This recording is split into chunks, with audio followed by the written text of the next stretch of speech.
Salut à tous, on se retrouve aujourd'hui pour un format un peu différent d'habitude puisqu'on va certes parler Lego Star Wars, mais pas sous forme de review.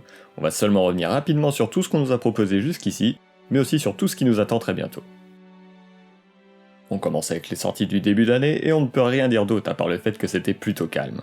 On a déjà parlé de 2 des 3 sets de janvier, avec le très sympathique pack de combat de la 101ème Légion, mais surtout de l'excellent bombardier taille qui a l'air d'avoir plu à pas mal de personnes. Le troisième set concerne le vaisseau de Boba Fett en version Microfighter qui profite de la série dédiée au personnage pour enfin trouver sa place dans la gamme qui commence à être vraiment conséquente avec plus d'une trentaine de sets dont plusieurs duos. Le mois de mars a été encore plus tranquille de mon côté puisque les 3 seuls sets sortis concernaient tous les reproductions de casques qui ne m'intéressent personnellement pas. Mais avec Cody RX, les fans de cette collection pourront enfin y ajouter un peu de prélogie et c'est vraiment une bonne nouvelle puisqu'on nous proposait jusque-là uniquement du contenu basé sur la trilogie originale, plus les casques de Din Djarin et des Dark Troopers. Paradoxalement, je trouve quand même que le casque de la princesse Leia déguisée en bouche est le plus réussi des 3, alors que sur le papier ça ne paraissait pas du tout évident. On notera que tout comme pour le bombardier taille, ce dernier fait partie des 7 hommages au retour du Jedi pour ses 40 ans.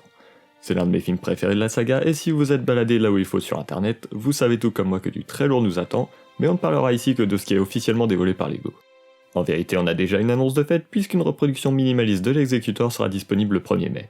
Alors oui, malgré son prix de 70€, c'est bien une version minimaliste, puisque ces 630 pièces font bien pas le figure en comparaison du mastodonte de 3152 pièces qui était sorti en 2011.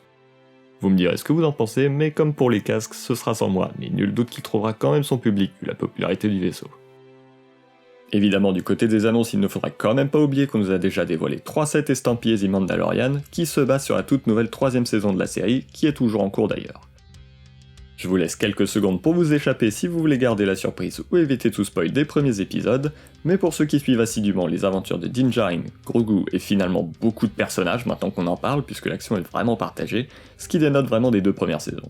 Enfin bon, vous aurez reconnu dans les 3 sets annoncés les événements des 2 premiers épisodes, avec pour commencer le chasseur pirate qui sera tout comme l'Executor disponible le 1er mai prochain, tandis que le chasseur N1 du Mandalorien en version Microfighter ainsi que le tank araignée sortiront le 1er août. Ce dernier est de très loin celui qui a fait le plus de bruit grâce aux figurines et plus particulièrement la nouvelle version de Bo-Katan qui a l'air exceptionnellement détaillée. Elle se démarque vraiment de sa version basée sur The Clone Wars et le choix de la coiffure est nettement plus convaincant que la précédente. Le Mandalorien se part d'un tout nouveau casque qui reprend le design exclusif au Razor Crest. On remarque quand même que Lego semble toujours vouloir faire une différence de coloris alors que son casque ne change pas lorsqu'il obtient de nouvelles pièces de Beskar. La nouveauté concerne surtout le sabre noir dont le design a toujours été très impopulaire depuis sa création en 2013 pour la figurine de Prévisla.